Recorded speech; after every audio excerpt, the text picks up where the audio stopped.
কি অদ্ভুত তাই না? মোমবাতি নিজেও জানতো না যে তার বুকের ভেতরে গোপনে জড়িয়ে রাখা সেই সুতোটাই একদিন তাকে নিঃশেষ করে দেবে। যে সুতোটাকে সে আলোর বাহক ভেবেছিল, যার মাধ্যমে সে অন্ধকারে আলো ছড়িয়ে দিত, যার ওপর ভরসা করে সে জ্বলত, সেই ধীরে ধীরে তাকে পুড়িয়ে দিচ্ছিল, ভয় করে দিচ্ছিল। একটি বিন্দু আলো দেওয়ার নাম করে পুরো অস্তিত্বটাই শেষ করে দিচ্ছিল।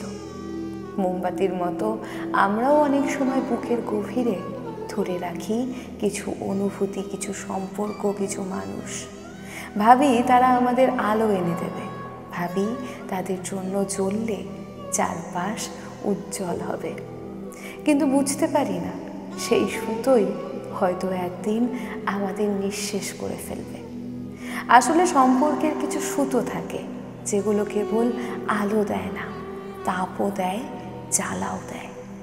তবুও আমরা আঁকড়ে ধরি, আমরা মনে করি এই আলো না হয় একটু পোড়াক, তবু তো আলো।